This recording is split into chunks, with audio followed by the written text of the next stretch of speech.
Isang matinis na kalabog ng nababasag, nababasagin ang gumising sa katahimikan ng mansyon. Ngunit para kay Adrian, hindi na ito ingay. Isa na lamang itong pang-araw-araw na musika ng kanyang impyerno. Mula sa kanyang silid sa itaas, hindi na siya kumilos. Huli na ang lahat. Alam na niya kung ano ang kasunod. Ilang sandali pa bumukas ang pinto ng kanyang silid. Hindi ang isa sa kanyang mga anak kundi si Agnes o ang dapat sana'y magiging ika-22 yaya ng mga bata. Nanginginig ang mga kamay ng babae habang pilit isinisiksik ang mga damit sa kanyang maliit na maleta. Punit ang laylayan ng kanyang uniforme at may mga mantsa ng kung anong pagkain sa kanyang buhok. Aalis na ako, Mr. Adrian. Sabi niya hindi makatingin ng diretso sa mga mata ni Adrian. Ang boses niya ay basag puno ng takot.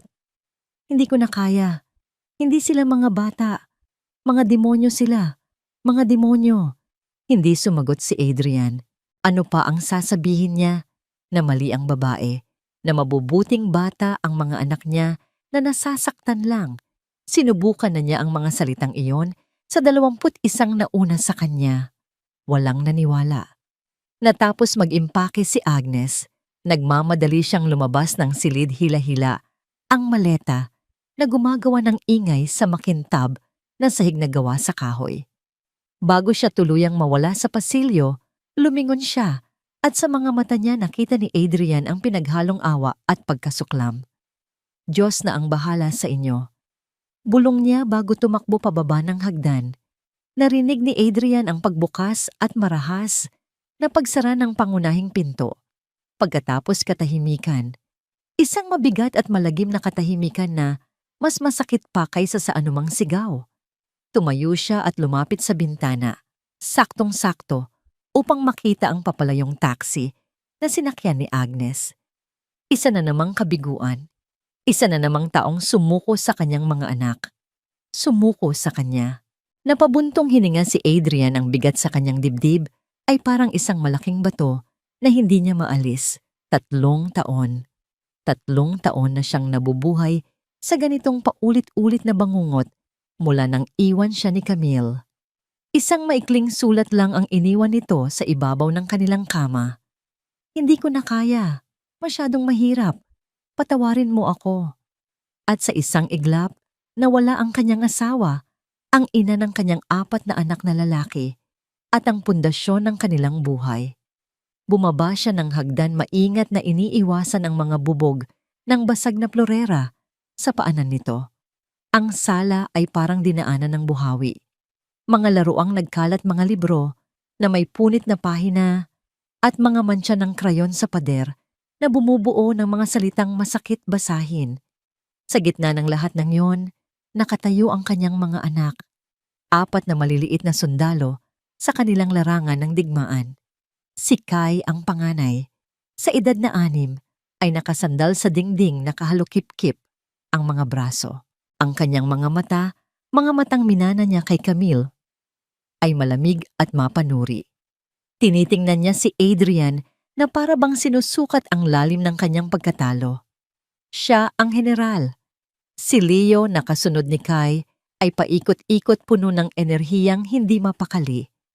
Nakakuyom ang kanyang mga kamao, handang manira ng anumang bagay na kanyang mahahawakan. Siya ang sundalo.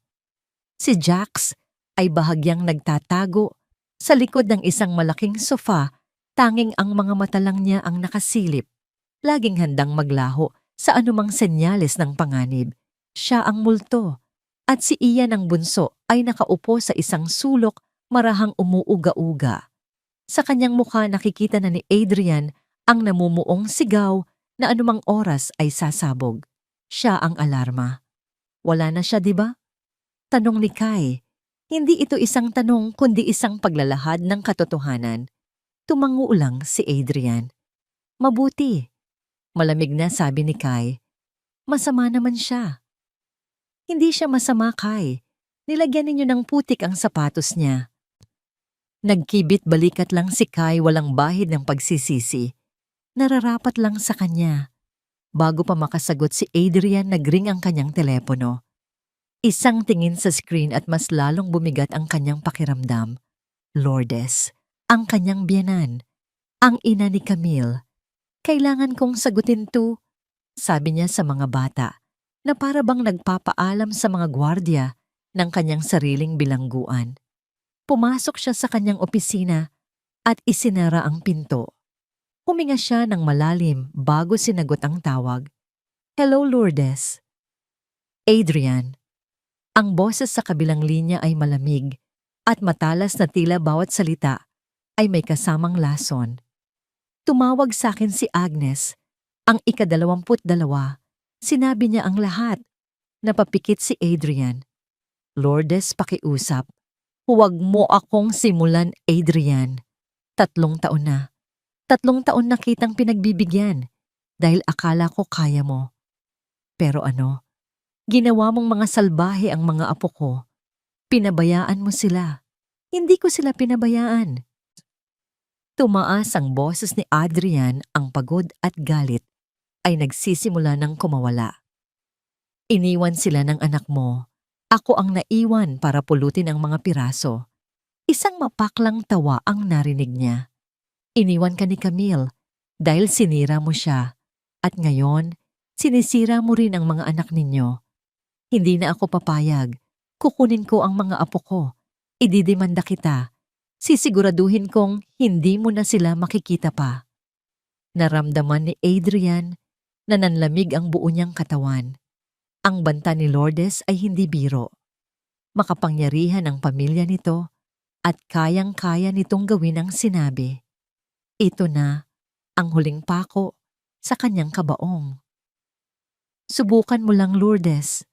Mahina niyang sagot, ngunit puno ng determinasyon na hindi niya alam kung saan nanggaling. O hindi ko lang susubukan, Adrian. Gagawin ko. Sabi nito bago marahas na ibinaba ang telepono. Nabitawan ni Adrian ang kanyang telepono. Napasandal siya sa kanyang mesa, ang mga tuhod niya ay nanginginig. Ito na ang katapusan. Isang orasan ang biglang umandar sa kanyang isipan. Kailangan niyang ayusin ang lahat at kailangan niyang gawin ito nang mabilis bago pa tuluyang kunin ni Lourdes ang lahat ng natitira sa kanya. Habang nakatitig siya, sa kawalan muling nagring ang kanyang telepono. Sa pagkakataong ito, numero ng employment agency. Walang gana niya itong sinagot. Mr. Adrian, si Mrs. Santos po ito mula sa agency, sabi ng isang pamilyar na boses, puno ng pag-aalinlangan. Nakarating na po sa amin ang nangyari kay Agnes at naiintindihan po namin. Gusto ko lang sabihin na wala na po kaming maibibigay na kapalit. Lahat ng nasa listahan namin ay sinubukan na po ninyo. Isang tawa na walang saya ang kumawala sa mga labi ni Adrian. Salamat sa pagpapaalam. Pero nag-atubili ang babae. May isa pa po. Pero hindi siya galing sa listahan namin. Hindi rin siya yaya. Kumunot ang noo ni Adrian. Ano ang ibig mong sabihin? Isa po siyang housekeeper sa simbahan na malapit dito. Narinig niya raw po ang sitwasyon ninyo. Sinabi niyang tinawag daw siya ng Diyos para tumulong. Wala siyang formal na pagsasanay sa pag-aalaga ng bata, Mr. Adrian. Ang karanasan lang niya ay sa paglilinis, pero mapilit siya. Sabi niya, kahit isang araw lang na pagsubok. Natahimik si Adrian, isang housekeeper na tinawag ng Diyos kalokohan. Isa na namang desperadong tao na naghahanap ng trabaho. Ngunit sa puntong ito, ano pa ang pagpipilian niya?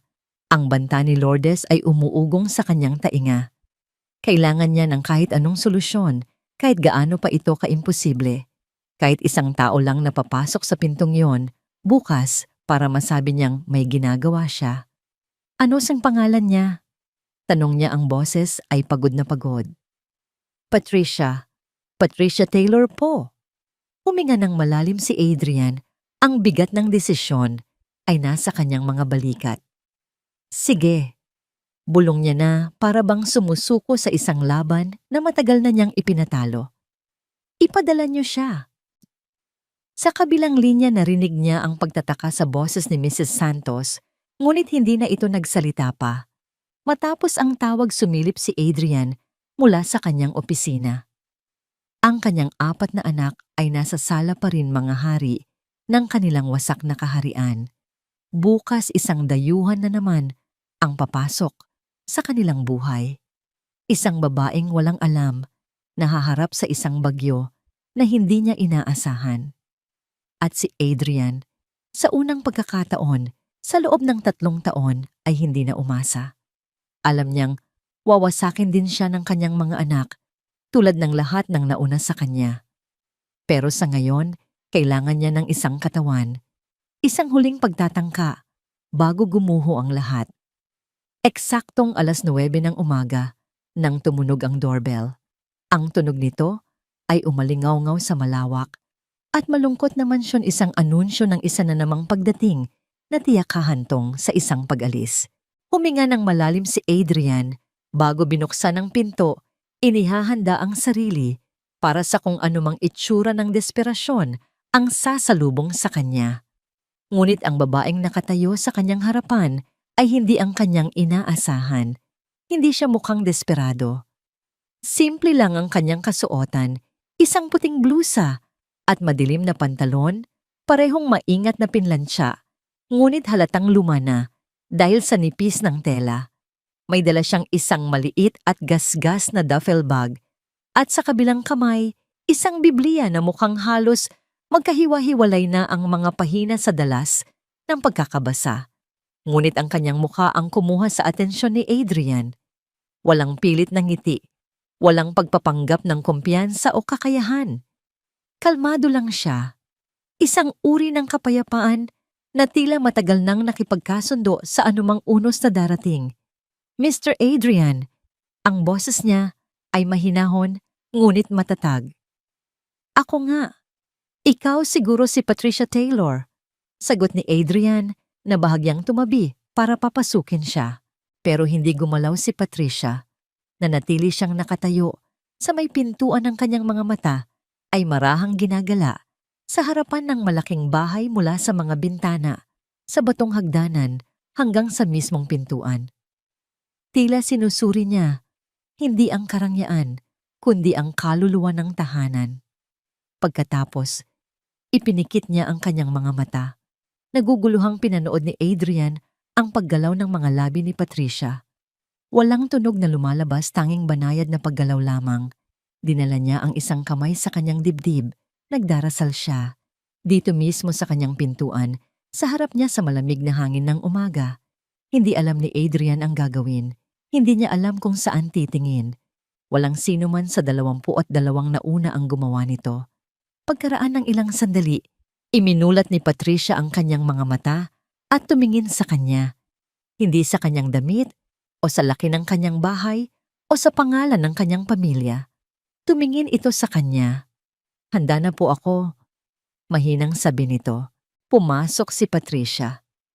Giniya siya ni Adrian patungo sa kanyang opisina, isang silid na puno ng mga mamahaling libro at kasangkapan na sumisigaw ng kapangyarihan at tagumpay, mga bagay na walang kahulugan sa loob ng mga pader na ito. Inalok niya si Patricia ng upuan at nagsimulang buksan ang kanyang bibig para sa karaniwang talumpati, ang babala tungkol sa kanyang mga anak, ang mga inaasahan, ang mga paghihirap. Ngunit naunahan siya ni Patricia. Mr. Adrian, bago po ninyo sabihin sa akin ang tungkol sa trabaho, maaari po ba akong magtanong? Natigilan si Adrian. Sige. Ano po ang nangyari sa kanilang ina? Ang tanong ay parang isang malakas na suntok sa sikmura ni Adrian. Direkta. Walang paligoy-ligoy. Karamihan ng tao ay umiiwas sa paksang yon, nagbibigay ng mga magagalang na palagay, ngunit hindi ito tinatanong ng harapan. Iniwan niya kami. Matigas na sagot ni Adrian. 3 taon na ang nakalipas. Mga sanggol pa sila noon, basta na lang siyang umalis. Dahan-dahang tumango si Patricia. Walang paghuhusga sa kanyang mga mata. Wala ring awa. Tanging pag-unawa. At mag-isa niyo po itong pinasan mula noon. Hindi iyon isang tanong. Naramdaman ni Adrian na may biglang bumigay sa loob ng kanyang dibdib. Sinubukan ko na ang lahat. Mga therapist, mga espesyalista, mga yaya na may lahat ng uri ng diploma. Walang gumana. Ang mga anak ko ay napatigil siya kinasusuklaman ang mga salitang sasabihin, ngunit kailangang bigkasin. Ang mga anak ko ay hindi makontrol. Bago pa man makasagot si Patricia, isang malakas na kalabog ang umalingaw-ngaw mula sa itaas, sinundan ng tunog ng nababasag na salamin. At pagkatapos, ang pamilyar na hiyawan ni Leo. Kay kinuha mo na naman akin yan. Isa pang kalabog. At nagsimula na nang umiyak si Ian, isang iyak na alam ni Adrian ay simula pa lamang ng isang mahabang sigawan. Napapikit si Adrian sa pagod. Sila yon. Alam ko po, sabi ni Patricia. Tumayo siya, inayos ang kanyang blusa at kinuha ang kanyang Biblia. Hindi siya natinag. Hindi siya nagpakita ng takot. Gusto mo bang tumakbo muna? May halong panunuya sa boses ni Adrian. Tumingin si Patricia sa kanya gamit ang mga matatag niyang mata. Mr. Adrian, hindi po ako pumarito para tumakbo. Pumarito po ako para manatili. At sa paraan ng pagkakasabi niya noon, sa unang pagkakataon, sa loob ng mahabang panahon naramdaman ni Adrian ang isang bagay na halos nakalimutan na niya pag-asa. Sabay silang naglakad, patungo sa ingay, patungo sa kaguluhan. Ang playroom ay mukhang binagsakan ng bomba. Ang mga laruan ay nagkalat na parang mga nasawi sa isang digmaan. Ang mga libro ay pinunit, ang mga pahinay nakakalat. Ang mga kurtina ay binatak pababa mula sa pagkakasabit. Isang lampara ang nakatumba. At sa mga pader nakasulat, gamit ang itim na krayon ang mga salitang umalis ka. Sa gitna ng lahat ng ito, naghihintay ang 4 na magkakapatid na kapormasyon. Si Kai sa harapan nakahalukip-kip. Si Leo sa tabi niya nakakuyom ang mga kamao. Si Jax kalahating nagtatago sa likod ng isang nakatumbang upuan. At si Ian sa likuran, humihinga ng malalim handa nang magpakawala ng isang nakabibinging sigaw. Ginawa na nila ito ng 22 beses. Ang pagtatanghal para takutin ang bagong dating. Magsasalita na sana si Adrian, mga anak ito si... Ngunit nilampasan siya ni Patricia. Dahan-dahan siyang pumasok sa silid. Hindi takot, hindi galit. Tiningnan niya ang lahat ng sira, ang punit na libro, ang mga salita. Sa pader, ang 4 na maliliit na mukha na nakatitig sa kanya, hinahamon siyang husgahan sila. At pagkatapos ngumiti siya. Hindi isang pekeng nangiti, hindi isang nerbiyosong nangiti. Isang totoong nangiti, puno ng init na para bang pumasok siya sa isang magandang lugar sa halip na isang wasak. Sumimangot si Kai. Anong nanginingiti-ngiti mo dyan? Kayo. Simpleng sagot ni Patricia. Hindi kami nakakatuwa. Sigaw ni Leo. Salbahe kami, lahat sila, yan ang sabi. Bahagyang tumagilid ang ulo ni Patricia. Kung ganoon siguro hindi sila tumitingin ng maigi. Ang hininga ni Ian ay nagbabadya na. Ang sigaw ay malapit na. Ngunit gumawa si Patricia ng isang bagay na pumigil sa lahat. Lumuhod siya. Doon mismo, sa maruming sahig sa gitna ng mga basag na laruan, ibinaba niya ang kanyang sarili sa kanilang level. Pantay. Una niyang tiningnan si Kai. Tinitigan niya ito na tila nakikita niya ang takot sa likod ng matigas na anyo. Sunod si Leo lampas sa galit, si Jax lampas sa pagtatago, at si Ian lampas sa sigaw na pinipigilan. Hindi kayo problema, mahinang sabi niya. Hindi kayo masyadong sira at hindi kayo mahirap mahalin. Ang mga salita ay lumutang sa hangin. Ang mga braso ni Kai ay bahagyang bumaba.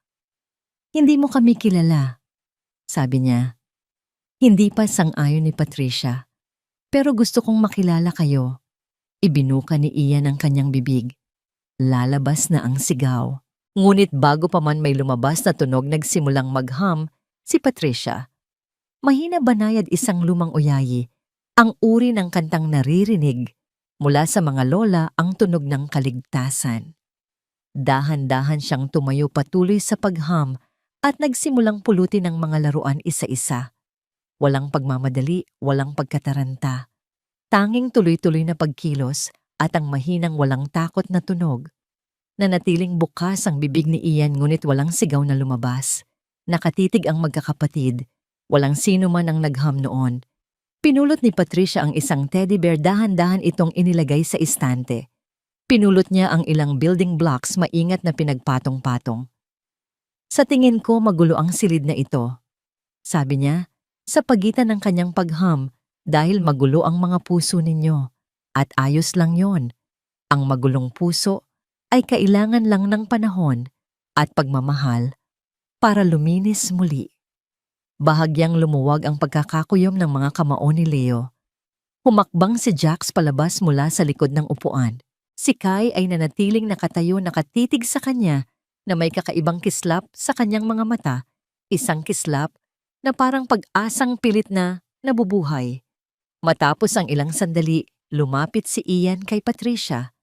Inabot niya ang isang maliit na kamay at hinawakan ang laylayan ng kanyang damit, sinusubok kung siya ay totoo. Tumingin si Patricia sa kanya at ngumiti. Hello, bunso. Mula sa may pintuan, pinanood ni Adrian ang isang bagay na hindi pa niya kailanman nasaksihan. Ang kanyang mga anak ay nakikinig. Ang 4 na magkakapatid ay nakatayo, nakatingin kay Patricia, litong-lito. Sa kauna-unahang pagkakataon, may isang taong hindi sumigaw, hindi nagalit at hindi tumakbo palayo. Sa halip lumuhod ito, kumanta at tinawag na maganda ang kanilang kaguluhan.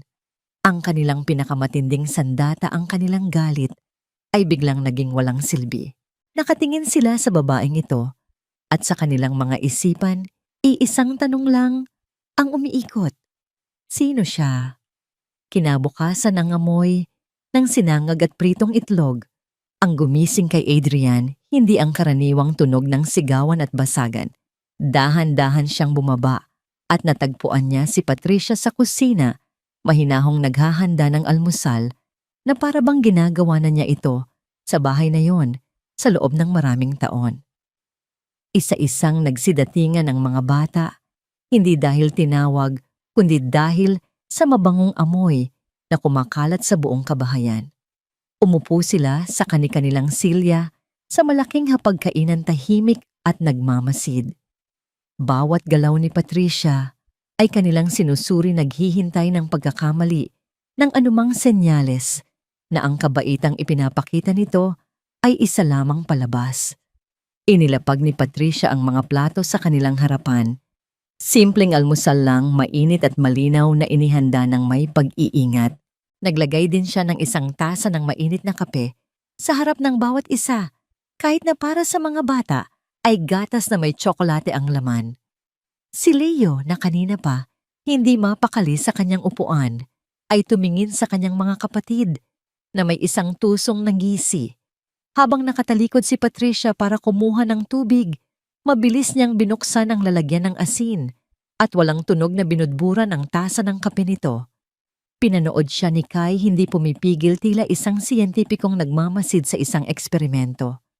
Umupo si Patricia sa kanyang silya, ngumiti sa kanilang lahat, at kinuha ang kanyang tasa. Humigop siya. Nakatingin ang 4 na pares ng mga mata sa kanya, naghihintay.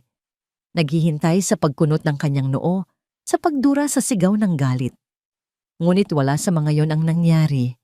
Dahan-dahan niyang ibinaba ang tasa. Isang banayad na ngiti ang sumilay sa kanyang mga labi. Tumingin siya sa mga mata ni Leo. Medyo maalat. Mahinahon niyang sabi na para bang nagkokomento lang sa panahon. Pero ayos lang. Alam niyo, ang anumang pait o alat ay kayang tabunan ng konting tamis. At uminom siyang muli na hindi man lang nagbago ang ekspresyon. Natigilan si Leo. Ang kanyang maliit na tagumpay ay naging abo. Ang galit na inaasahan niyang isusukli sa kanya ay sinalubong ng kapayapaan. Napayuko na lang siya at nagsimulang kumain. Ang kanyang mukha ay namumula sa pagkapahiya at pagkalito. Iyon ang simula ng kanilang mga pagsubok. Ang araw na yon ay isang walang tigil na serye ng mga patibong bawat isa ay mas matindi kaysa sa nauna. Habang naglilinis si Patricia sa sala, Napansin niyang nawawala ang kanyang mga sapatos. Alam niyang si Jax ang may gawa noon, ang multo ng pamilya. Sa halip na magtanong o maghalughog, naglakad lang si Patricia sa loob ng bahay ng nakayapak na para bang yun ang pinakanatural na bagay sa mundo. Nang makita siya ni Jax na dumadaan sa pasilyo, nakayapak at kalmado ang bata, ang siyang nataranta. Ang patibong niya ay naging walang saysay. Pagkatapos ng tanghalian nang pumasok si Patricia sa kanyang silid para magpahinga sandali, isang malaking gagambang gawa sa plastik ang nakabitin mula sa kanyang unan, umuuga-uga sa hangin. Isang klasikong patibong ni Kai, idinisenyo para magdulot ng takot at gulat. Dahan-dahang kinuha ni Patricia ang pekeng gagamba. Hindi siya sumigaw. Tiningnan niya ito ng may pagkamangha. Alam mo, sabi niya sa laruan, kung minsan ang mga bagay na kinatatakutan natin ay mas takot pa sa atin. Maingat niyang inilagay ang gagamba sa ibabaw ng kanyang mesa na para bang isa itong mahahalagang palamuti. Ang huling pagsubok ay dumating sa hapon. Habang nagbabasa si Patricia ng libro sa sala, sabay-sabay na pumasok ang 4 na magkakapatid. Walang nagsalita. Pumwesto sila sa paligid niya. At sa isang senyas mula kay Kai, nagsimula silang lahat na sumigaw. Isang nakabibinging ingay na pinagsama-samang galit-sakit at paghihimagsik. Ang kanilang pinakamalakas na sandata. Ginawa nila ito para sirain ang sinumang may balak na manatili, para itaboy ang sinumang nagtatangkang pumasok sa kanilang mundo. Hindi sinubukan ni Adrian na pigilan sila. Alam niyang lalo lang lalakas ang sigaw. Mula sa kanyang opisina, napapikit na lang siya hinihintay ang tunog ng pagbukas ng pinto at ang mga yabag ni Patricia na tumatakbo palayo. Ngunit hindi iyon ang narinig niya. Sa gitna ng kaguluhan, hindi tumayo si Patricia. Hindi niya tinakpan ang kanyang mga tainga. Hindi siya sumigaw pabalik. Sa halip marahan niyang isinara ang librong binabasa, ipinatong ito sa kanyang kandungan at ipinikit ang kanyang mga mata. At pagkatapos sa gitna ng kanilang mga sigaw, nagsimula siyang magham. Ang pamilyar na oyayi. Mahina sa simula, halos hindi marinig ngunit tuloy-tuloy at matatag. Ang kanyang himig ay naging isang maliit na isla ng kapayapaan sa gitna ng kanilang bagyo ng galit. Isa-isang humina ang sigaw ng mga bata. Ang kanilang lakas ay nauubos laban sa isang pader ng katahimikan na hindi nila kayang sirain. Sa huli tanging ang mahinang himig na lamang ni Patricia ang nanatili sa hangin. Nang imulat niya ang kanyang mga mata, nakita niya silang nakatayo sa kanyang harapan, hinihingal at talunan. Tiningnan niya sila, hindi ng galit, kundi ng lungkot. Sana balang araw. Bulong niya, hindi na ninyo kailanganing sumigaw para marinig kayo. Gabi. Ang bahay ay tahimik.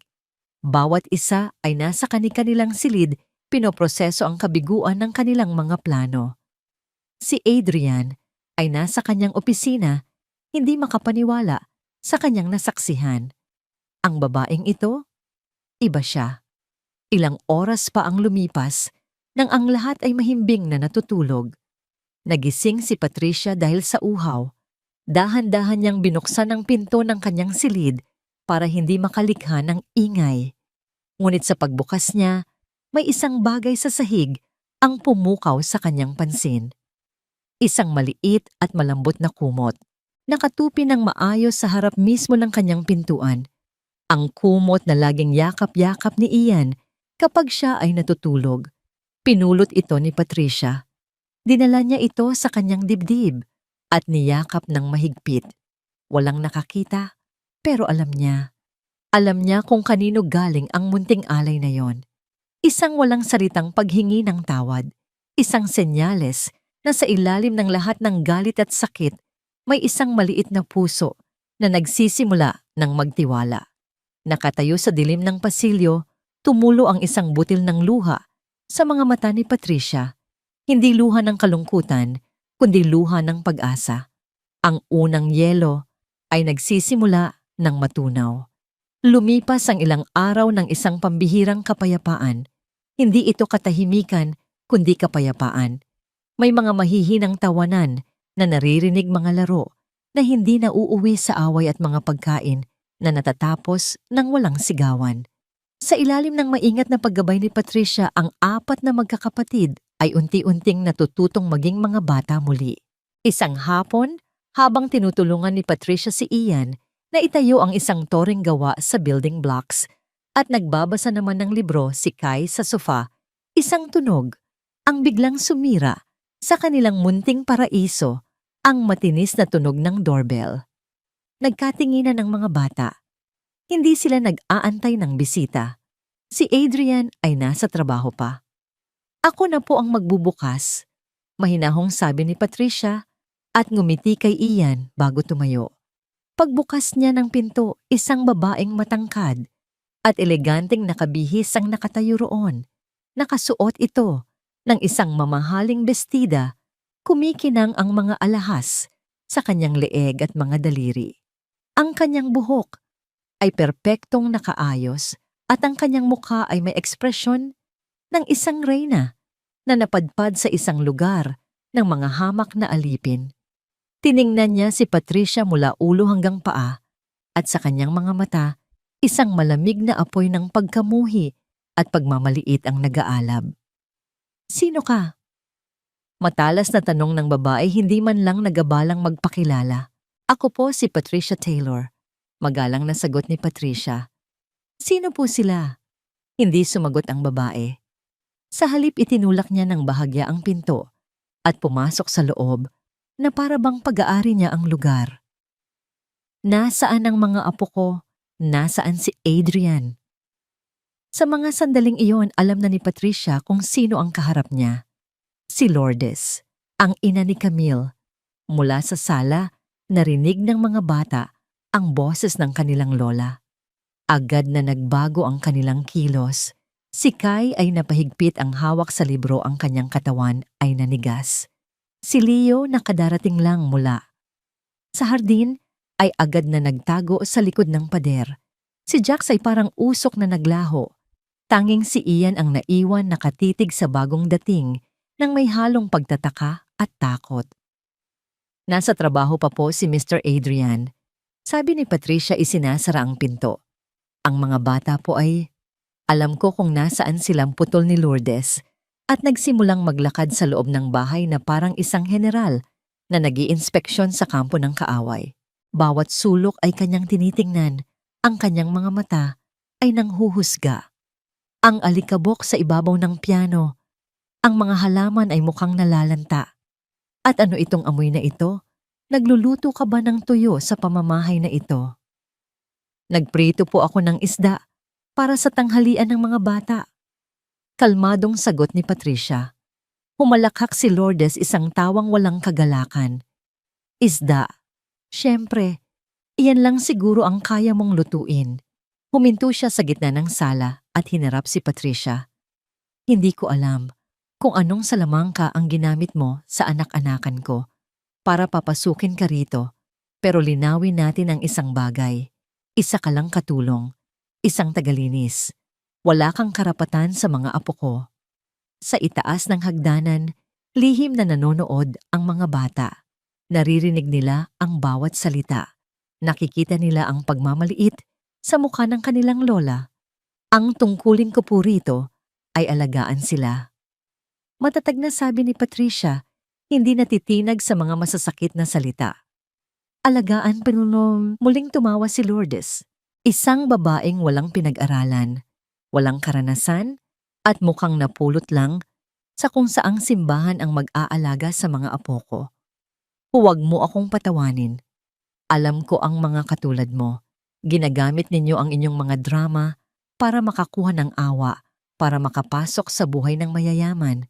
Pero tapos na ang palabas mo. Wala po akong hinihinging awa, Ginang Lourdes. Narito po ako para sa mga bata. Ang kalmadong sagot ni Patricia ang tila mas lalong nagpagalit kay Lourdes. Lumapit ito sa kanya, ang mukha ay isang maskara ng galit. Huwag na huwag mong babanggitin ang pangalan ko. Para sa'yo ako ay Madam. At ang mga batang yon ay dugo ng dugo ko. Hindi ko hahayaang mahawakan sila ng mga maruruming kamay na tulad ng sayo. Ang mga kamay ko po ay malinis dahil sa pagtatrabaho ng marangal. Sagot ni Patricia, ang kanyang boses ay nananatiling mahinahon ngunit may diin. Ang pagmamahal po ay hindi nasusukat sa dami ng pera o sa taas ng pinag-aralan. Nasusukat po ito sa puso. Iyon na ang huli. Ang pagbanggit sa salitang puso mula sa isang hamak na katulong ay isang direktang insulto para kay Lourdes. Ang kanyang pagtitimpi ay sumabog. Mabilis niyang dinampot ang isang baso ng tubig mula sa mesang nasa tabi niya. "Walang hiya ka!" sigaw niya. At sa isang mabilis na kilos, ibinuhos niya ang laman ng baso sa muka at damit ni Patricia. Tumalsik ang malamig na tubig. Tumulo ito mula sa buhok ni Patricia pababa sa kanyang muka at binasa ang kanyang puting blusa. Hindi siya kumilos. Hindi siya sumigaw. Nanatili lang siyang nakatayo roon, basang-basa nakatitig kay Lourdes. Ang kanyang mga mata ay puno ng lungkot, hindi para sa sarili, kundi para sa babaeng nasa harapan niya. Sa itaas ng hagdanan, napasinghap ang mga bata. Nakita ni Kai ang lahat. Nakita ni Leo ang kawalang katarungan at ang kanyang mga kamao ay kumuyom ng mahigpit na halos mamuti na. Sa eksaktong sandaling iyon, bumukas ang pangunahing pinto. Pumasok si Adrian, pagod mula sa trabaho, umaasang madadatnan ang bagong kapayapaan ng kanyang tahanan. Ngunit ang nakita niya ay isang eksena mula sa kanyang pinakamasamang bangungot. Ang kanyang biyenan na puno ng galit. Ang babaeng nagdala ng pag-asa sa kanyang pamilya na basang-basa at tahimik.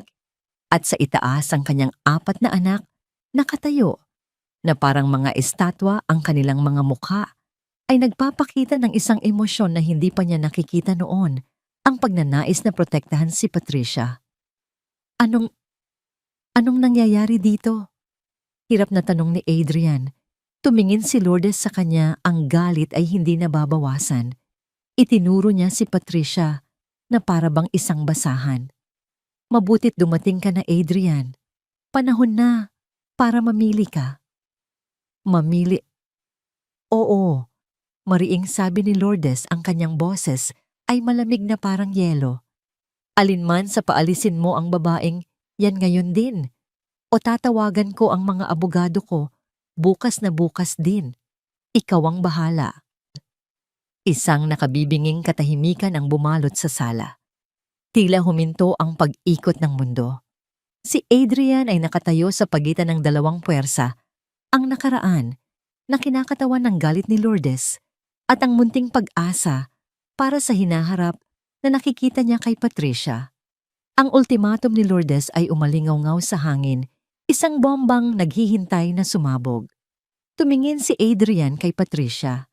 Nakatayo pa rin ito, basang-basa, ngunit may dignidad na hindi kayang hugasan ng tubig. Walang bahid ng pagmamakaawa sa kanyang mga mata, tanging isang tahimik na lakas. Pagkatapos, tumingin siya sa itaas ng hagdanan. Nakita niya ang kanyang mga anak, ang kanilang mga muka, ang matigas na panga ni Kai, ang nagniniingas na mga mata ni Leo, ang takot sa mukha ni Jax, ang nanginginig. Na labi ni Ian ay nagsasabi ng isang kwentong hindi pa niya nakikita dati. Hindi na sila mga demonyo. Sila ay mga batang nasasaktan na natatakot na muling maiwan. "Umalis ka na, Lourdes," mahinang sabi ni Adrian, ngunit ang bawat salita ay may bigat na parang bato. Nanlaki ang mga mata ni Lourdes sa gulat. "Ano ang sinabi mo?" "Sinabi ko umalis ka na," ulit ni Adrian, mas malakas na ngayon. Lumakad siya at tumayo sa tabi ni Patricia, isang kilos ng pagpanig na mas malinaw pa sa anumang salita. "Tapos na ang pagdidikta mo sa buhay namin. Ito ang bahay ko. Ito ang pamilya ko." Pamilya? Isang mapaklang tawa ang kumawala kay Lourdes. Ang babaeng yan, isang basahan, at ang mga batang yan na ginawa mong mga halimaw. Adrian, nawawala ka na sa sarili mo. Hindi mariing sagot ni Adrian. "Ngayon ko lang natatagpuan ang sarili ko. At sila. Itinuro niya ang kanyang mga anak. Kailangan nila ng kapayapaan. Kailangan nila ng pagmamahal, hindi ng iyong paghuhusga. Kaya pakiusap, umalis ka na. Magbabayad ka sa ginawa mong ito, Adrian. Banta ni Lourdes, ang kanyang boses ay nanginginig sa galit. Tandaan mo ang sinabi ko. Tumalikod si Lourdes, ang kanyang mga takong ay marahas na tumutunog sa sahig. Binuksan niya ang pinto at bago tuluyang lumabas, ibinigay niya kay Patricia ang isang huling puno ng pagkamuhing tingin. Pagkatapos, isinara niya ang pinto ng malakas at ang kalabog ay yumanig sa buong kabahayan. Nang mawala na si Lourdes, tila bumalik ang hangin sa silid. Humarap si Adrian kay Patricia. Patawarin mo ako. Hindi ko alam. Ayos lang po, Mr. Adrian.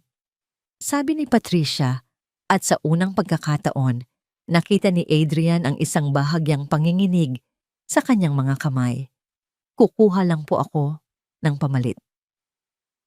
Tumango si Adrian at pinanood niya si Patricia na tahimik na umakyat ng hagdan. Dinaanan niya ang mga bata na nakatayo pa rin doon, ngunit walang sinabi. Nang gabing iyon ang hapunan ay kakaiba. Ang karaniwang ingay ay napalitan ng isang mabigat na katahimikan. Ang mga bata ay kumakain ngunit ang kanilang mga mata ay laging sumusulyap kay Patricia na para bang sinisigurong hindi ito biglang maglalaho. Ang insidente kanina ay nag-iwan ng isang malalim na marka sa kanila. Nakita nila si Patricia na inapi at sa unang pagkakataon, naramdaman nila ang pagnanais na ipagtanggol ito. Kinagabihan isang malakas na kulog ang gumising sa buong kabahayan. Sinundan ito ng malakas na buhos ng ulan. Sa kanyang silid, napabalikwas si Adrian, iniisip kung magigising ang mga bata. Ilang sandali pa, isang maliit na ingay ang kanyang narinig mula sa pasilyo. Tumayo siya at dahan-dahang binuksan ang kanyang pinto. Sa dilim, naaninag niya ang isang maliit na anyo na tumatakbo hindi patungo sa kanyang silid, gaya ng dati kapag may bagyo kundi patungo sa kabilang direksyon. Sinundan niya ito ng tingin. Ang maliit na anyo ay huminto sa tapat ng pinto ng silid ni Patricia. Kumatok ito ng marahan. Bumukas ang pinto at ang liwanag mula sa loob ay nagpakita kung sino ang bata. Si Jax, ang kanyang multo. Ang anak niyang laging nagtatago. Jax?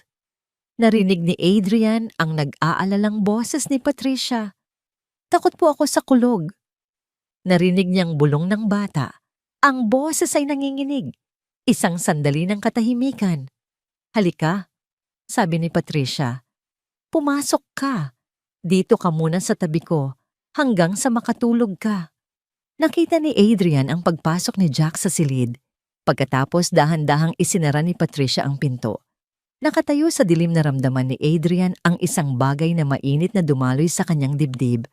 Sa loob ng 3 taon kapag may bagyo ang mga anak niya, ay tatakbo sa kanya sisigaw at magwawala hanggang sa mapagod.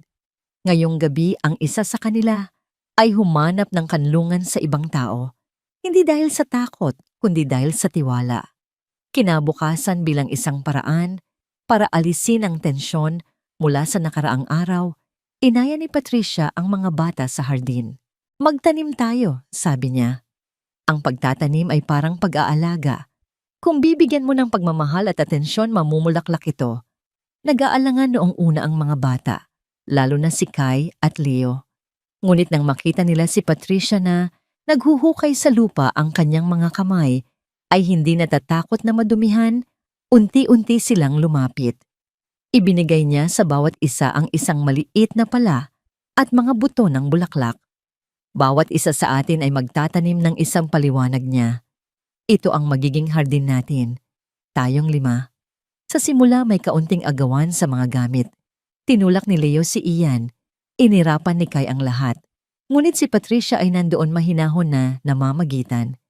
Leo, mas malaki ang kamay mo. Baka gusto mong tulungan si Ian sa paghuhukay. Kay matalas ang mga mata mo. Maaari mo bang tingnan kung pantay-pantay ang lalim ng mga butas Unti-unti ang kompetisyon ay naging kooperasyon. Si Kai ang naging tagaplano. Si Leo gamit ang kanyang walang kapagurang enerhiya ang naging pangunahing tagahukay. Si Jax na karaniwang nagtatago ay naging abala sa pagdidilig. At si Ian, sa tulong ng lahat ay maingat na inilagay ang mga buto sa lupa. Mula sa bintana ng kanyang opisina, pinanood sila ni Adrian. Ang kanyang 4 na anak na dati isang puwersa ng pagkawasak ay ngayon sama-samang lumilikha ng isang bagay na maganda. Nagtatrabaho sila bilang isang unit. Nagtatawanan sila. Ang mga bitak ay nagsisimula nang lumitaw hindi sa mga pader ng kanyang bahay, kundi sa mga pader na itinayo ng kanyang mga anak sa paligid ng kanilang mga puso. At lahat ng iyon ay dahil sa babaeng matiyagang nagdidilig sa kanila ng pag-unawa at pagmamahal. Ang buwan ng Mayo ay dumating na parang isang magnanakaw sa gabi. Dala nito ang mas mainit na sinag ng araw ang pamumukadkad ng mga bulaklak sa hardin na kanilang sama-samang itinanim at isang anino, isang mahaba at madilim na anino na pilit na binabaliwala ni Adrian ngunit alam niyang hindi maiiwasan. Nagsimula ito sa telebisyon. Isang gabi, habang ang buong pamilya ay nasa sala, isang eksenang halos imposible. Ilang linggo lamang ang nakalipas, isang komersyal ang lumabas sa TV. Masayang mag-ina na nagtatawanan habang nagbe-bake ng cake. Mga anak na gumagawa ng card na may nakasulat na, "I love you, nanay." Ang jingle ay masaya at puno ng pagmamahal. Para sa pinakamagaling na ilaw ng tahanan. Agad naramdaman ni Adrian ang pagbabago sa hangin. Parang isang biglang paglamig. Si Ian na nakaupo sa sahig at naglalaro ay biglang napatigil. Ang kanyang mga mata ay nakapako sa screen, ang kanyang maliit na bibig ay bahagyang nakabukas. Si Jax na tahimik na nagdodrawing sa isang sulok ay ibinaba ang kanyang krayola at dahan-dahang gumapang papasok sa ilalim ng mesa, bumabalik sa kanyang pamilyar na perpektong taguan. Si Leo, na kanina lang ay masayang nakikipag-agawan ng remote control kay Kai, ay biglang tumahimik. Ang kanyang katawan ay nanigas at ang kanyang mga kamao na matagal nang hindi nakuyom sa galit ay dahan-dahang nagsara muli. At si Kai, ang general, ay walang imik na tumayo, kinuha ang remote at pinatay ang telebisyon. Ang sala ay biglang binalot ng isang mabigat na katahimikan, mas mabigat pa kaysa sa ingay ng komersyal. Oras na para matulog. Malamig na anunsyo ni Kai, hindi tumitingin sa kaninuman. Isa-isa silang nagsitayuan at umakyat na parang mga sundalong sumusunod sa isang utos na hindi binigkas. Walang good night, walang ingay. Tanging ang mga yabag nila sa hagdanan ang maririnig. Naiwan si Adrian at Patricia sa sala, nakaupo sa gitna ng biglaang kawalan. Araw ng mga inabulong ni Adrian, na para bang ang pagsambit sa mga salitang iyon ay isang sumpa. Tumingin si Patricia sa kanya, ang kanyang mga mata ay puno ng pag-unawa at lungkot. Hindi po nila siya naaalala ng malinaw, pero naaalala po nila ang pakiramdam ng kawalan. At iyon po ang mas masakit. Ang mga sumunod na araw ay isang mabagal na pagbabalik sa dati. Ang mga maliliit na tagumpay na kanilang nakamit ay tila unti-unting binubura. Ang mga bitak sa pader ng kanilang mga puso ay tila muling nagsasara. Nagsimulang muling maging bugnutin si Leo. Isang araw nakita niya ang tsokolateng ibinigay ni Patricia kay Ian. Sa isang iglap ng selos at galit na hindi niya maintindihan, inagaw niya ito at tinapon sa basurahan. "Hindi ka namin, nanay." Sigaw niya kay Patricia nang subukan nitong mamagitan. "Huwag kang umarteng, nanay ka namin." Si Kai naman ay naging mas tahimik at mas mapanuri. Laging nakamasid, laging naghihintay. Ipinakita niyang muli ang kanyang malamig na panlabas na anyo, na para bang ang pagiging malambot ay isang kahinaan na hindi niya kayang bayaran. Ngunit ang pinakamasakit para kay Adrian ay ang pagbabago kay Jax at Ian. Si Jax ay halos hindi na lumalabas sa kanyang mga taguan. Si Ian naman ay muling nagsimulang umiyak sa gabi, mga iyak na mahihina at puno ng kalungkutan. Isang gabi na datnan ni Adrian si Patricia sa hardin. Gabi na, ngunit naroon pa rin siya tahimik na nag-aalis ng mga damo sa paligid ng mga bulaklak na itinanim nila. Ang liwanag ng buwan ang tanging ilaw niya. Bumabalik sila sa dati. Sabi ni Adrian, ang kanyang boses ay puno ng pagkabigo. Lahat ng pinaghirapan natin, nasasayang lang. Hindi tumigil si Patricia sa kanyang ginagawa. Hindi po sila bumabalik sa dati, Mr. Adrian. Mahinahon niyang sabi. Sila po ay naaalala. May pagkakaiba po iyon. Anong pagkakaiba? Humarap si Patricia sa kanya. May mga bakas ng lupa sa kanyang pisngi.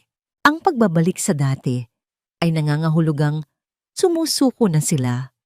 Pero ang pag-alala, ibig sabihin, lumalaban sila sa sakit. At ang paglaban ay masakit. Magulo. Pero kailangan po nilang pagdaanan yan. Hindi po natin ito pwedeng takpan o baliwalain. Tiningnan niya ang mga bulaklak na nagsisimula ng mamukadkad. Tulad po nitong mga halaman, bago sila mamulaklak kailangan muna nilang itulak ang kanilang mga sarili palabas mula sa madilim na lupa. Mahirap po ang prosesong yon. Hindi lubos na naunawaan ni Adrian, ngunit sa mga salita ni Patricia, mayroon siyang naramdamang katotohanan. Ngunit ang takot ay naroon pa rin. Takot na baka sa pagkakataong ito ang sakit ay maging masyadong matindi. Baka sa huli, lamunin sila nito ng buo. Noong Sabado bisperas ng araw ng mga ina, nagising si Adrian sa isang katahimikang hindi normal. Hindi ito ang katahimikan ng kapayapaan na nasanay na siya. Ito ang katahimikan bago ang isang malakas na bagyo. Ang uri ng katahimikan na nagbabadya ng panganib. Bumangon siya, isang masamang premonisyon ang gumagapang sa kanyang dibdib. Naglakad siya sa pasilyo. Ang mga pinto ng silid ng kanyang mga anak ay sarado lahat. Ngunit ang pinto ng silid ni Patricia, bahagyang nakabukas.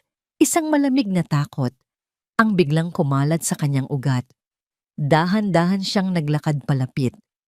Sumilip siya sa siwang. Ang nakita niya ay nagpatigil sa kanyang paghinga. Hindi niya nakita si Patricia. Ang nakita niya ay kaguluhan, mga damit na nagkalat, isang unan na may hiwa.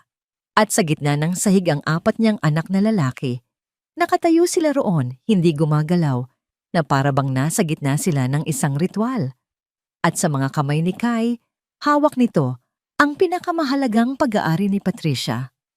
Ang kanyang luma at gasgas na Biblia. Dahan-dahan sa harap ng kanyang mga kapatid, itinaas ni Kai ang libro. At sa isang marahas na kilos na puno ng lahat ng kanilang pinagsama-samang sakit at galit, sinimulan niyang punitin ang mga pahina isa-isa. Ang tunog ng bawat napupunit na pahina ay parang isang putok ng baril sa nakabibinging katahimikan. Para kay Adrian, na nakatayo sa may pintuan ng bawat tunog, ay isang saksak sa kanyang puso.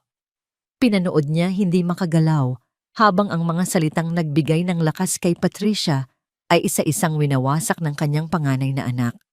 Ang mga piraso ng papel ay lumilipad sa hangin na parang mga puting paru-paro ng kamatayan bago dahan-dahang bumabagsak sa sahig na nagkalat na. Ang 4 na bata ay nakatayo sa gitna ng kanilang nilikhang kaguluhan. Ang kanilang mga dibdib ay mabilis na tumataas baba. Ang kanilang mga mukha ay mga maskara ng matinding emosyon. Si Kai, na may hawak sa gulugod ng sirang libro, ay may mga luha sa kanyang mga mata, ngunit ang kanyang panga ay matigas sa determinasyon. Ang mga kamao ni Leo ay duguan dahil sa paulit-ulit na pagsuntok sa pader.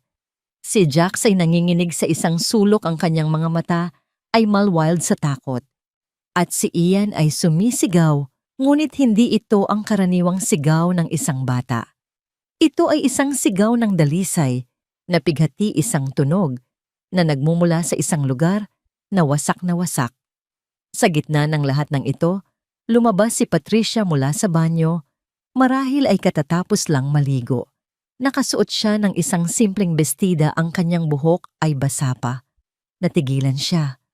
Ang kanyang mga mata ay mabilis na ginapang ang eksena, ang nagkalat na damit, ang punit na unan, ang kanyang 4 na alaga na nasa gitna ng isang emosyonal na bagyo, at sa huli, ang mga piraso ng kanyang Biblia na nakakalat na parang niyebe sa sahig. Nakita ni Adrian ang sakit na dumaan sa mukha ni Patricia. Isang mabilis matinding kislap ng pighati. Ngunit mabilis itong nawala, pinalitan ng isang bagay na mas malalim. "Aalis ka rin?" Sigaw ni Kai, ang kanyang boses ay basag dahil sa mga luhang pinipigilan. Itinapon niya ang natitirang bahagi ng libro sa sahig. Lahat sila umaalis. "Aalis ka rin tulad niya." "Masasama kami." Dagdag ni Leo, ang kanyang mga salita ay halos hindi maintindihan dahil sa kanyang mga hikbi. Kaya niya tayo iniwan, kaya lahat sila umaalis. Sa wakas ay nakakilos si Adrian. Pumasok siya sa silid, handang sumigaw, handang parusahan ang kanyang mga anak para sa kalapastanganang ito. Handang protektahan si Patricia mula sa kanila. Ngunit bago pa man may lumabas na salita sa kanyang bibig, itinaas ni Patricia ang isang kamay. Isang simpleng kilos na pumigil kay Adrian. At pagkatapos, gumawa siya ng isang bagay na hindi kailanman inaasahan ni Adrian. Isang bagay na sumira sa lahat ng nalalaman niya tungkol sa galit at kapatawaran. Dahan-dahan siyang naupo, doon mismo sa sahig, sa gitna ng lahat ng pagkawasak, sa gitna ng lahat ng punit na pahina at nagkalat na damit at mga basag na bagay. Hindi siya sumigaw, hindi siya umiyak sa galit, hindi siya umalis. Umupo lang siya. At pagkatapos nagsimula siyang umiyak kasama nila. Hindi ito mga luhang galit. Ito ay mga luhang malungkot, ang uri ng mga luha na nagmumula sa isang lugar na malalim at matagal nang nasasaktan. Ang kanyang mga balikat ay nagsimulang manginig. Hinayaan niyang makita ng mga bata ang kanyang sakit. "Tama kayo," sabi niya. Sa pagitan ng kanyang mga hikbi, ang kanyang boses ay basag ngunit malinaw. "Tama kayo na magalit. Tama kayo na huwag magtiwala." Natigilan ang mga bata. Ang sigaw ni Ian ay humina at naging isang mahinang pag-iyak. Ang panginginig ni Jax ay bahagyang humupa. Si Leo ay napatingin sa kanya litong-lito. At si Kai, ang matigas na anyo ni Kai, ay nagsimulang gumuho. "Ang pag-alis ng mama ninyo," patuloy ni Patricia, bawat salita ay mabigat, "ay hindi dahil sa masama kayo. Minsan ang mga matatanda ay nasisira rin. At kapag nasira sila, ang mga bata ang nagbabayad ng halaga. Pero hindi nyo yun kasalanan. Hindi kailanman naging kasalanan ninyo." Ang mga binti ni Kai ay bumigay. Napaluhod siya sa sahig. Bakit siya umalis? Ang tanong ay isang bulong, ang tanong na matagal na niyang itinatago sa kaibuturan ng kanyang puso. Bakit? Bakit ayaw niya sa amin? Inabot ni Patricia ang kanyang kamay. Hinila niya si Kai palapit sa kanya. Niyakap niya ito ng mahigpit. "Hindi ko alam, mahal ko. Hindi ko alam."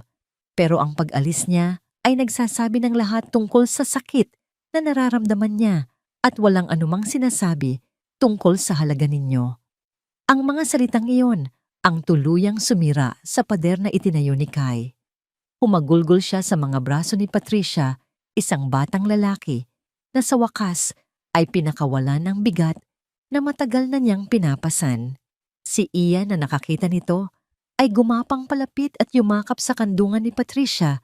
Ang kanyang maliliit na kamay ay kumapit sa damit nito na parang isang angkla. Sumunod si Jax na upo sa tabi niya, ang kanyang ulo ay isinandal sa balikat nito.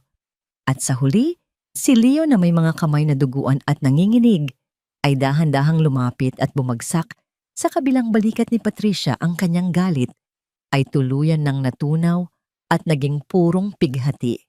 Lahat silang 4 ay umiiyak. Sa wakas, totoong umiiyak. Hindi sigaw, hindi galit.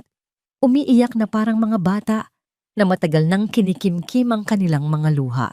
Niyakap sila ni Patricia, lahat sila. Ang kanyang mga braso ay pilit na inaabot ang sinumang kaya niyang abutin, bumubuo ng isang maliit na isla ng kaligtasan sa gitna ng kanilang karagatan ng sakit. Hindi ako aalis, bulong niya sa kanilang mga buhok. Hindi ngayon, hindi bukas, hindi kailanman. Naririnig niyo ba ako? Hindi kailanman. Nakatayo sa may pintuan si Adrian, pinapanood ang lahat. Gusto niyang ayusin ito. Gusto niyang gawing mas maayos ang lahat. Gusto niyang alisin ang sakit nila. Ngunit hindi niya kaya. Tanging si Patricia lang ang may kaya dahil hindi niya sinusubukang ayusin sila. Handa siyang maupo sa gitna ng sakit kasama nila hanggang sa sila mismo ang maging handa na tumayo muli. Nanatili sila sa ganoong posisyon ng matagal. Si Patricia at ang 4 na bata sa sahig napapaligiran ng mga punit na pahina at mga sirang bagay. Sa wakas, sa gitna ng kanilang mga hikbi, nagsalita si Kai. Sinira namin ang Biblia mo. Alam ko, sagot ni Patricia. Galit ka ba? Hindi mahal ko. Malungkot ako, pero hindi sa inyo. Hindi na natin ito maaayos. Bulong ni Jax, ngumiti si Patricia sa gitna ng kanyang mga luha. Siguro nga hindi natin ito dapat ayusin. Siguro ang dapat nating gawin ay pulutin ang mga piraso ng magkakasama at tingnan kung ano ang maaari nating buuin mula sa mga natira. Mula sa may pintuan tahimik na tumalikod si Adrian, ang kanyang sariling mga luha ay malayang dumadaloy. Ang kanyang puso ay wasak. Ngunit sa unang pagkakataon, naramdaman niyang nagsisimula na itong gumaling. Kinabukasan, araw ng mga ina, ngunit ang umaga ay hindi nagsimula sa mga pagbati kundi sa isang marahas na katok sa pinto. Hindi pa man sumisikat ang araw na roon na si Lourdes ang kanyang mukha ay kasing tigas ng semento at sa kanyang kamay, hawak niya ang isang makapal na folder na mukhang opisyal. Sa likod niya ay nakatayo ang isang lalaking nakasuot ng barong. Hinarang sila ni Adrian sa may pintuan. Hindi ka pwedeng pumasok dito, Lourdes. Wala kang karapatang pigilan ako. Matigas na sabi ni Lourdes, sinusubukang itulak ang pinto. Dala ko ang mga papeles mula sa aking abogado. Ito ang unang hakbang para makuha ang kustodya ng mga apo ko. May karapatan akong makita sila. Wala kang karapatan. Mariing sagot ni Adrian, itinutulak ang pinto pabalik. Wala kang karapatang guluhin ang kapayapaan sa bahay na ito. Ang kanilang pagtatalo ay gumising sa mga bata. Isa-isa silang lumabas mula sa kanilang mga silid at nagtipon sa itaas ng hagdanan, tahimik na nanonood. Nakita nila ang kanilang ama sa unang pagkakataon na matatag na nakikipaglaban para sa kanila. Kapayapaan. Tumawa si Lourdes ng mapakla. Tingnan mo ang ginawa mo sa kanila. Adrian, mga halimaw. At hinahayaan mo ang isang estranghera na impluwensyahan sila. Hindi ako papayag. Ang estrangherang yan, sabi ni Adrian, ang kanyang boses ay nanginginig sa pinipigilang galit, ay nagpakita ng mas maraming pagmamahal sa mga anak ko sa loob ng ilang linggo kaysa sa ipinakita mo sa buong buhay nila. Nagturo siya sa kanila kung paano muling magtiwala. Samantalang ikaw, ano ang ginawa mo? Hinusgahan mo sila, tinakot, sinaktan. Pinoprotektahan ko lang sila mula sa'yo. Hindi pinoprotektahan mo lang ang sarili mo. Dahil sa tuwing titingnan mo sila, nakikita mo ang sarili mong kabiguan bilang isang ina. Nakikita mo si Camille, ang anak mong tumakbo dahil hindi niya kinaya ang bigat ng pagiging perpekto na ipinataw mo sa kanya. Ang mga salita ni Adrian ay tumama kay Lourdes na parang isang sampal. Napaurong ito ang kanyang mukha ay biglang namutla. Tapos na ako sa'yo, Lourdes. Sabi ni Adrian, ang kanyang boses ay mas kalmado na ngayon, ngunit puno ng pangwakas na desisyon. Kinuha niya ang folder mula sa kamay ni Lourdes. Sa harap nito, dahan-dahan niyang pinunit ang mga papeles. Ang mga piraso ay nahulog sa sahig na parang mga tuyong dahon. Ito ang pamilya ko, sabi niya. Si Patricia ay pamilya ko. Ang mga anak ko ay pamilya ko. At kung gusto mong maging bahagi nito, kailangan mong matutunang magmahal sa halip na manakit. Hanggat hindi mo kayang gawin yon, huwag kang magpapakita rito. Nakatitig si Lourdes sa mga punit na papel, pagkatapos ay kay Adrian at sa huli sa 4 na bata sa itaas ng hagdanan. Walang salitang lumabas sa kanyang bibig. Tumalikod siya at naglakad palayo, kasunod ang kanyang abogado. Sa pagkakataong ito, wala nang banta. Tanging ang bigat ng pagkatalo. Isinara ni Adrian ang pinto. Napasandal siya rito, ang kanyang puso ay malakas na kumakabog. Pag-angat niya ng kanyang tingin, nakita niya ang kanyang 4 na anak na nakatingin sa kanya, hindi na may takot, kundi may bagong paghanga at respeto. Gabi, ang bahay ay payapa. Pagkatapos ng hapunan, isa-isang pumasok sa kanilang mga silid ang mga bata. Ang araw ng mga ina ay lumipas nang hindi nila pinag-uusapan, ngunit ang tensyon ay wala na. Napalitan ito ng isang pakiramdam ng seguridad. Naabutan ni Adrian si Patricia sa kusina, tahimik na naghuhugas ng mga plato. Ang ilaw sa itaas ng lababo ang nag-iisang liwanag sa silid na nagbibigay ng isang malambot na glow sa kanyang mukha. Salamat, simula ni Adrian. Sa hindi pag-alis, ngumiti si Patricia, hindi tumitingin sa kanya. Nangako po ako. Umupo si Adrian sa silya sa may mesa. Pinanood niya si Patricia ang kanyang mahinahong pagkilos. Paano mo nagagawa yon? Ang alin po? Ang mahalin sila ng buo. Pagkatapos ng lahat ng ginawa nila, pagkatapos ng lahat ng sakit na dinanas mo, paano ka nagmamahal na parang hindi ka natatakot masaktan muli? Itinigil ni Patricia ang kanyang ginagawa. Ipinatong niya ang huling plato sa lalagyan at pinunasan ang kanyang mga kamay. Lumakad siya palapit sa mesa at umupo sa tapat ni Adrian. Ang katahimikan sa pagitan nila ay malalim at puno ng mga hindi nasasabing salita. Sa wakas, nagsalita siya, ang kanyang boses ay halos isang bulong. 15 taon na po ang nakalipas. Nagkaroon ako ng isang anak na babae. Napatingin si Adrian, sa kanya ang kanyang puso ay biglang bumigat. Ang pangalan niya po ay Joy. Isang maliit na ngiti ang sumilay sa mga labi ni Patricia, isang ngiting may kasamang matinding lungkot. Siya po ang ilaw ng buong mundo ko. 7 siya noon. At pagkatapos nagkasakit siya. Leukemia. Isang luha ang pumatak mula sa mata ni Patricia. 2 taon po kaming lumaban. Gabi-gabi nasa tabi niya ako sa ospital. Ipinagdasal ko ang lahat ng dasal na alam ko. Nagmakaawa ako sa Diyos na iligtas siya. Huminto siya, ang kanyang paghinga ay naging isang hikbi. Namatay po siya isang Martes ng umaga. Hawak ang kamay ko. Patricia, hindi mo kailangang... Ayos lang po. Sabi niya, pinupunasan ang kanyang mga luha. Nang mawala siya, ayaw ko na pong mabuhay. Nawala ang trabaho ko, ang apartment ko. 3 beses ko pong sinubukang tapusin ang lahat. Noong huli, natagpuan ako ng kapatid ko. Dinala niya ako sa isang maliit na simbahan kung saan sinabi sa akin ng isang matandang babae na minsan pinapanatili tayong buhay ng Diyos.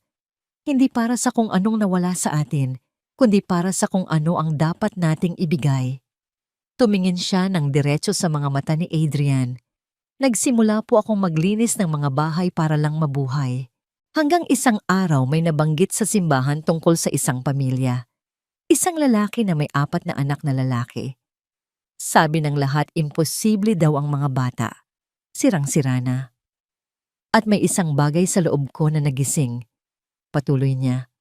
Dahil alam ko po ang pakiramdam na tawaging imposible, natingnan na parang masyado ka nang sira para iligtas. At naisip ko, baka hindi iniligtas ng Diyos ang aking Joy para iligtas ko ang sarili ko. Baka pinanatili niya akong buhay para tulungan kong iligtas ang sa inyo. Hindi makapagsalita si Adrian. Walang salita ang sapat. Hindi po ako pumarito sa kabila ng aking pighati. Mahinang sabi ni Patricia. Pumarito po ako dahil dito. Dahil naiintindihan ko po kung ano ang ibig sabihin ng mawalan ng lahat at kailangan pa ring piliin kung ang pag-ibig ay sulit pa ring isugal. Ang mga luha ni Adrian ay malaya ng dumaloy. Ang lahat ng sakit, lahat ng pagod, lahat ng kalungkutan na kinimkim niya sa loob ng 3 taon ay tila sabay-sabay na kumawala. Sa labas ng kusina sa dilim ng pasilyo, nakatayo si Kai. Narinig niya ang lahat. Narinig niya ang kwento ni Joy. Narinig niya ang sakit sa boses ni Patricia. At sa wakas na intindihan niya, hindi sila mga sirang bata na tinutulungan ng isang perpektong tao. Silang lahat ay mga sirang piraso na sama-samang natututong maging buo muli. Lumipas ang 6 na buwan. Ang bahay na dating isang larangan ng digmaan ay naging isang tahanan. Ang mga sigaw ay napalitan ng tawanan. Ang mga nababasag na bagay ay napalitan ng mga bagong alaala. Sa ilalim ng bubong na yon, isang pamilya ang dahan-dahang nabubuo, hindi sa pamamagitan ng dugo, kundi sa pamamagitan ng pagpili. Ang mga bata ay nagbago. Si Kai, ang dating malamig na general, ay natutong ngumiti, isang ngiting umaabot sa kanyang mga mata. Siya ang naging tagapagtanggol ng kanyang mga kapatid, hindi na ang kanilang komander. Si Leo, na ang galit ay parang isang bagyo, ay natutong isalin ang kanyang matinding enerhiya sa paglikha. Naging abala siya sa paggawa ng mga maliliit na bagay. Mula sa kahoy sa garahe, mga laruan at kahon na ibinibigay niya kay Patricia. Si Jax ay lumalabas na mula sa kanyang mga anino. Nagsimula na siyang magkwento tungkol sa kanyang mga pangarap, tungkol sa paglipad. At si Ian, ang bunsong alarma, ay hindi na sumisigaw. Kumakanta na siya ngayon. Madalas ay ang mga lumang oyayi na itinuro sa kanya ni Patricia. Si Adrian, habang pinapanood ang lahat ng ito, ay nakaramdam ng isang damdamin na parehong nakakatakot at maganda.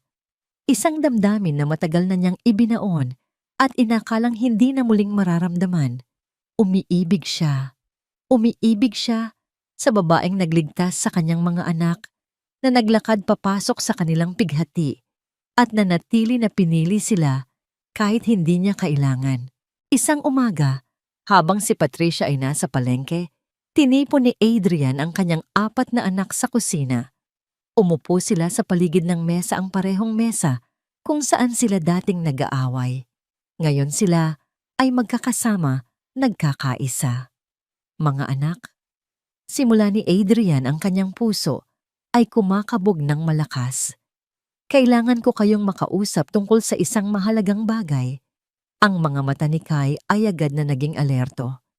Tungkol po ba kay Tita Patricia? Napangiti si Adrian. Walang nakakalampas sa kanyang panganay. Oo, tungkol sa kanya. Huminga siya ng malalim. Gusto kong hilingin sa kanya na manatili dito kasama natin. Habang buhay. Isang sandali ng katahimikan. Hindi bilang isang taong nagtatrabaho dito, paglilinaw ni Adrian, kundi bilang bahagi ng pamilya natin. Pero kailangan ko munang malaman kung ano ang nararamdaman ninyo tungkol doon. Bilang asawa mo, Tay, direktang tanong ni Leo. Kung papayag siya, sagot ni Adrian. Pero kung kayong 4 ay papayag din. Nagkatinginan ang magkakapatid. Isang tahimik na pag-uusap ang naganap sa pagitan nila, isang lengguwahe na sila lang ang nakakaintindi. Pagkatapos tumingin si Kai kay Adrian, at sa unang pagkakataon, nakita ni Adrian ang isang malawak at totoong nangiti sa mukha ng kanyang anak. Matagal na po naming hinihintay na sabihin na niyo yan, Tay. Sabi ni Kai. Napatanga si Adrian. Ano? Matagal na po namin siyang pinili. Sabi ni Jax, ang kanyang boses ay mahina, ngunit malinaw. Hinihintay lang po namin kayo. Pinili niya tayo. Dagdag ni Ian. Kahit hindi niya tayo kaano-ano, mas nanay pa siya kaysa sa kanya. Hindi na nila kailangang banggitin ang pangalan. Naramdaman ni Adrian ang pag-init ng kanyang mga mata. Seryoso ba kayo? Nanatili siya noong mga panahong pinakamasama kami, sabi ni Leo. Umupo siya sa sahig kasama natin noong sinira natin ang Biblia niya. Kung hindi yon, nanay, hindi ko na alam kung ano. Hindi na napigilan ni Adrian.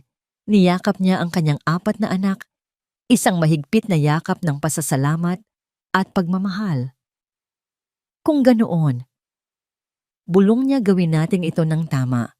Siguraduhin nating malalaman niya kung gaano siya kahalaga sa ating lahat. Tutulong kami sa plano, masayang sabi ni Kai. Kailangan ko ang tulong ninyo, sagot ni Adrian. Para sa ating lahat ito. Ang mga sumunod na araw ay naging isang masayang sikreto. Ang 5 lalaki ng pamilya James ay naging isang grupo ng mga konspirador, nagpaplano sa likod ni Patricia. Dapat simple lang, sabi ni Kai sa isa nilang pulong sa garahe. Ayaw ni Tita Patricia ng mga magarbong bagay. Sa hardin imungkahi ni Leo. Doon sa hardin na sama-sama nating ginawa. Lutuan natin siya ng paborito niyang hapunan, sabi ni Jax. Adobong manok. At bibigyan ko siya ng mga bulaklak na itinanim natin. Masayang sabi ni Ian. Yung mga inalagaan natin. Pinanood ni Adrian ang kanyang mga anak ang 4 na batang lalaki na dati puno ng galit ngayon ay nagpaplano kung paano magpakita ng pagmamahal. Isang milagro. Biyernes ng gabi habang tulog na ang mga bata, nagpunta si Adrian sa isang tindahan ng alahas. Pinili niya ang isang singsing na simple lang. Gawa sa ginto walang malaking diamante. Sa halip meron itong 5 maliliit na bato na nakapalibot dito, isang asul na sapiro, isang berdeng esmeralda, isang pulang ruby, isang puting perlas, at isang maliit na diamante sa gitna. Bawat isa ay sumisimbolo sa kanila 4 na magkakaibang kulay na pinag-iisa ng isang matatag na pundasyon. Nang gabing iyon, habang hawak niya ang maliit na kahon sa kanyang silid, bumulong si Adrian ng isang panalangin. Ang unang totoong panalangin na sinabi niya sa loob ng maraming taon. Panginoon, kung nakikinig ka po, sana ito na. Sana pumayag siya. Sana maging pamilya na kami na nararapat para sa amin. Sa kabilang silid ang mga bata ay hindi rin makatulog sa sobrang kaba. Paano kung humindi siya? Nag-aalalang tanong ni Ian. Hindi yan hihindi. May kumpiyansang sabi ni Kai. Mahal niya tayo. Ipinapakita niya yon araw-araw. Paano kung palpak si tatay? Tanong ni Leo. Nagtawanan silang lahat ng bahagya. E di aayusin natin. Simpleng sagot ni Jax. Ganoon naman ang ginagawa ng pamilya, di ba? Nakatayo sa labas ng kanilang pinto. Narinig ni Adrian ang lahat. Ngumiti siya. Handa na sila. Handa na siya. Bukas ng gabi, Sabado. Ang araw na muli nilang susugal sa pag-ibig, ngunit sa pagkakataong ito, magkakasama sila. Paglubog ng araw ng Sabado, ang hangin ay puno ng hindi maipaliwanag na kaba at pananabik. Si Patricia, na walang kamalay-malay sa masusing planong binuo, sa likod niya ay nagtataka sa kakaibang kilos ng mga bata buong araw. Sila ay palangiti puno ng sikreto at laging nagbubulungan. May sorpresa po kami sa inyo, Tita Patricia. Anunsyo ni Ian hila-hila ang kanyang kamay. Kailangan niyo pong pumunta sa hardin. Ngayon na po. Pinalibutan siya ng 4 na magkakapatid. Ang kanilang mga mata ay nagniningning sa tuwa at dinala siya sa likod bahay. Bago pa man niya makita kung ano ang naroon, naramdaman na ni Patricia ang pag-init ng kanyang mga mata. Alam na niya sa kaibuturan ng kanyang puso na ang sandaling ito ay magbabago sa lahat.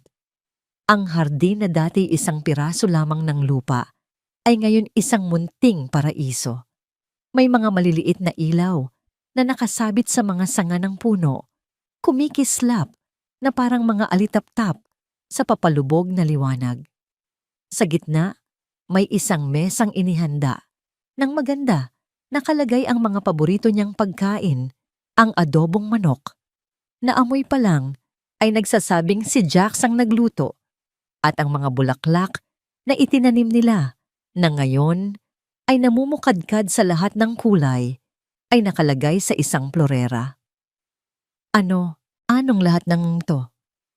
Nanginginig na tanong ni Patricia, ang kanyang kamay ay nasa kanyang dibdib. Hapunan po, sabi ni Kai. Para sa inyo. Pinaupo nila siya. Ang 4 na bata na dati hindi marunong mag-alaga, kahit sa sarili nila ay nagsilbi sa kanya. Si Leo ang naglagay ng kanin sa kanyang plato.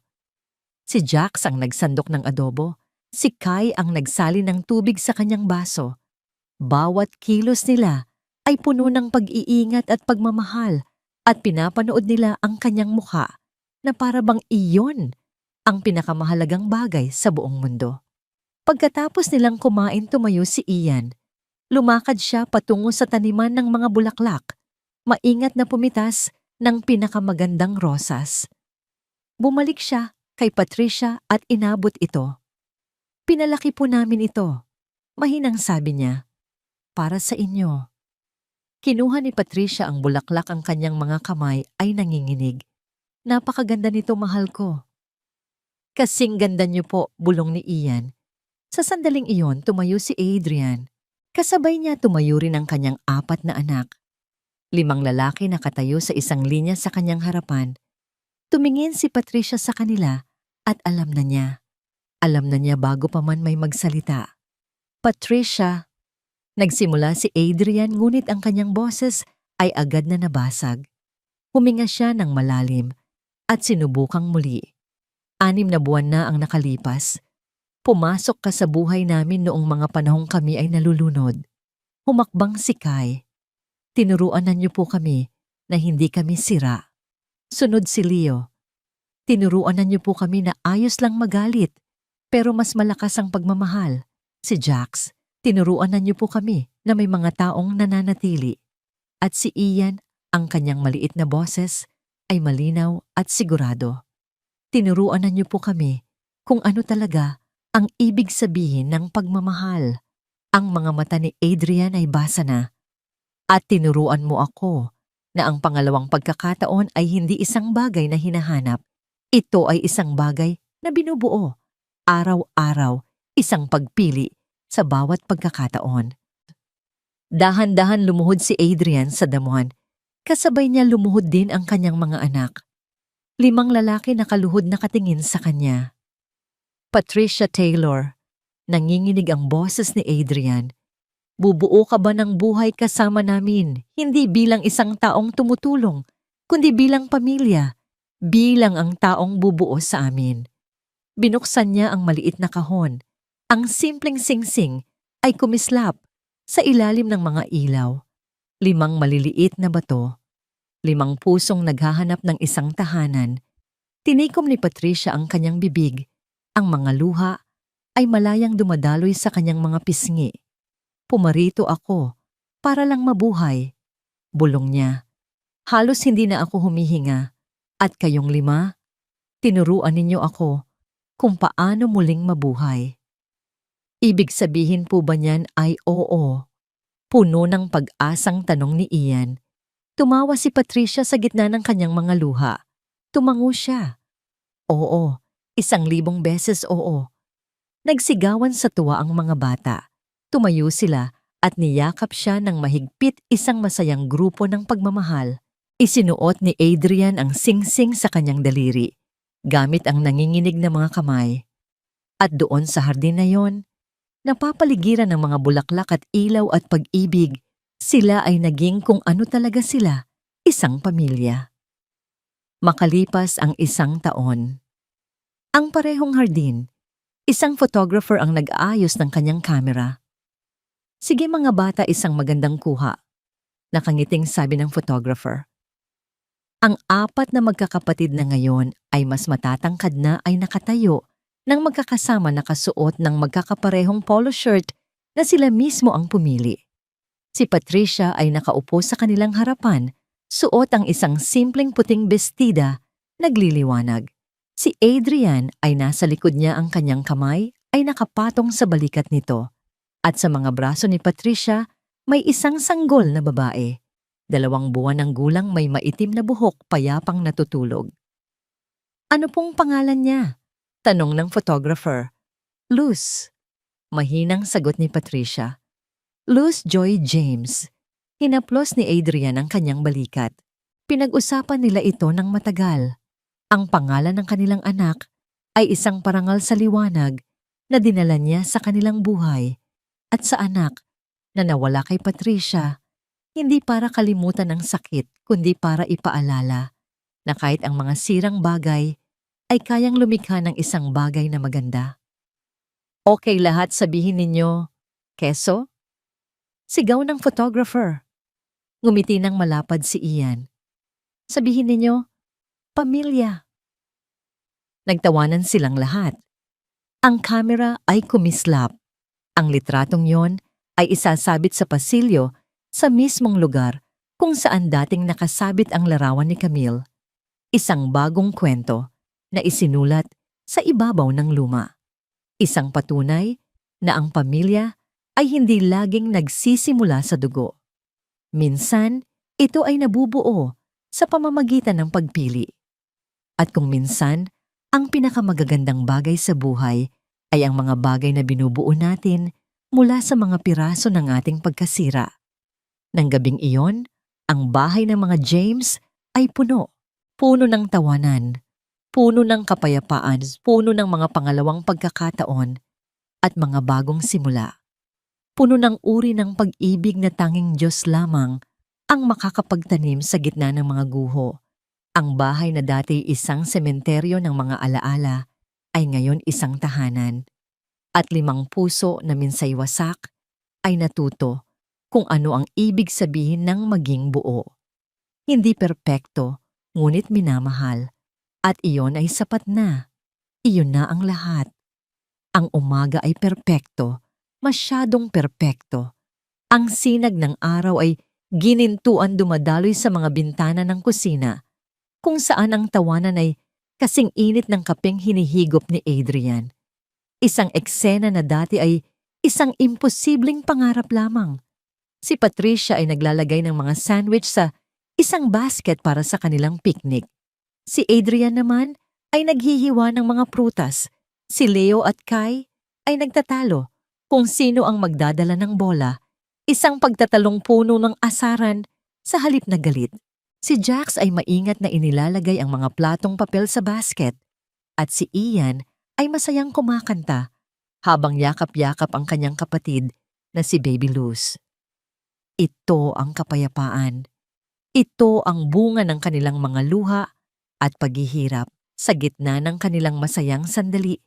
Isang tunog, ang pumunit sa kanilang munting paraiso, ang ugong ng isang mamahaling sasakyan na huminto sa tapat ng kanilang gate. Hindi ito ang karaniwang tunog ng mga sasakyan sa kanilang lugar. Ito ay mayabang marangya at estranghero. Nagkatinginan si Adrian at Patricia na wala ang nangiti sa kanilang mga labi. Sino kaya yon? Tanong ni Patricia, ang kanyang boses ay may bahid ng pag-aalala. Nagkibit balikat si Adrian, ngunit ang kanyang puso ay biglang nagsimulang kumabog ng mabilis. Dahan-dahan siyang lumapit sa bintana, maingat na sumilip mula sa gilid ng kortina. Ang sasakyan ay isang makintab na itim na Mercedes. Bumukas ang pinto sa passenger side at isang babae ang bumaba. Ang paraan ng kanyang pagtayo, ang kanyang mamahaling damit, ang kanyang buhok, na perpektong nakaayos lahat, ay pamilyar. Masyadong pamilyar. Naramdaman ni Adrian na nanlamig ang kanyang mga kamay, parang sinasakal siya. Ang anino na matagal na nilang tinatakbuhan, ang multo na matagal na nilang sinusubukang kalimutan, ay nagbalik. At mayroon itong mukha. Adrian, tawag ni Patricia. Napansin ang biglaang pamumutla ng kanyang asawa. Hindi siya sumagot. Humarap siya kay Patricia at sa kanyang mga mata, nakita ni Patricia ang isang takot na matagal na niyang hindi nakikita. Naglakad si Adrian patungo sa pinto, ang bawat hakbang ay mabigat. Mga anak, manatili kayo rito, kasama si Mama Patricia nyo. Utos niya, ang kanyang boses ay formal at walang emosyon. Ang paggamit niya ng salitang mama ay isang sandata, isang panangga, isang deklarasyon. Pagbukas niya ng pinto, naroon nga siya. Si Camille. 4 na taon na ang lumipas, ngunit ang kanyang kagandahan ay hindi kumukupas. Ngunit ngayon, sa ilalim ng perpektong makeup, may isang bagay na iba. Isang pagod, isang lungkot, isang kawalan na hindi kayang itago ng anumang halaga ng pera. Camille, sabi ni Adrian, ang pangalan ay parang lason sa kanyang dila. Adrian, sagot nito, ang kanyang boses ay pilit na pinapakalma. Maari ba tayong mag-usap? Wala na tayong dapat pag-usapan. Pakiusap, sabi ni Camille, at sa unang pagkakataon, nakita ni Adrian ang isang bahid ng desperasyon sa mga mata nito. Narinig ko na ikakasal ka na. Narinig ko na may bago na sila. Sa loob ng bahay, ang mga bata na hindi napigilan ng kanilang kuryosidad ay sumilip mula sa may sala. Nakita nila ang babae sa may pintuan. Hindi nila siya gaanong naaalala, ngunit ang kanilang mga puso ay nakaramdam ng isang biglaang pagkirot, isang instinktibong reaksyon sa isang panganib na hindi nila maintindihan. Automatikong humakbang si Kai, bahagyang hinaharangan ang kanyang mga kapatid. Ang mga kamao ni Leo ay muling kumuyom. Si Jax ay umatras, ang kanyang mga mata ay naghahanap ng anino kung saan maaaring magtago. At si Ian ay tumakbo at niyakap ang mga binti ni Patricia, ang kanyang maliit na muka ay ibinaon sa damit nito. Si Patricia, na hawak si Baby Luz, ay niyakap si Ian, pabalik ang kanyang katawan ay naging isang pader ng proteksyon. Gusto ko lang silang makita. Pagpapatuloy ni Camille, ang kanyang mga mata ay nakatingin sa likod ni Adrian, sinusubukang silipin ang mga bata. Isang beses lang, bago sila magkaroon ng opisyal na bagong ina. May karapatan naman siguro ako, hindi ba? Ang kanyang mga salita ay puno ng pagkaawa sa sarili, isang matalinong paraan ng pagmamanipula. Wala kang karapatan, Camille. Mariing sabi ni Adrian. Iniwan mo ang karapatang yan, 4 na taon na ang nakalipas. Nagkamali ako, alam kong nagkamali ako, pero mga anak ko pa rin sila. Bago pa man makasagot si Adrian, isa pang tunog ang kanilang narinig. Ang doorbell. Nagulat silang lahat. Dahan-dahan binuksan ni Adrian ang pinto ng mas maluwag. Nakatayo roon si Lourdes, ang kanyang mukha ay seryoso, ngunit wala na ang dating pagkamuhi. Tumingin siya sa eksena, sa kanyang harapan, ang kanyang anak na babae na nagmamakaawa si Adrian, nagalit at sa loob, ang mga apo niyang puno ng takot. Inasahan ng lahat na kakampihan niya si Camille. Ngunit sa halip, huminga siya ng malalim at tumingin sa kanyang anak. Anong ginagawa mo dito, Camille? Tanong ni Lourdes, ang kanyang boses ay pagod. Umuwi ka na. Pero ma, sinira mo na sila minsan. Sabi ni Lourdes, at sa kanyang mga mata, may isang bagay na nagbago, isang pagsisisi. Huwag mo nang ulitin. Hayaan mo na silang maging masaya. Ito ang huling patak, ang pagtataksil ng sarili niyang ina. Napasigaw si Camille sa pagkabigo. Mga anak ko sila, may karapatan ako. Nang makita ni Adrian ang gulat at sakit sa mukha ng kanyang mga anak at ang matatag na determinasyon sa mukha ni Patricia, nayakap-yakap ang kanilang pamilya, isang desisyon ang nabuo sa kanya. Wala nang pag-aalinlangan. Tapos na tayo, Camille, sabi niya. At sa harap nilang dalawa, dahan-dahan niyang isinara ang pinto. Ang tunog ng pagsara nito ay hindi malakas, ngunit ito ay pangwakas. Humarap siya sa kanyang pamilya, sa 5 tao na pinili niyang protektahan. Okay lang kayo? Tanong niya.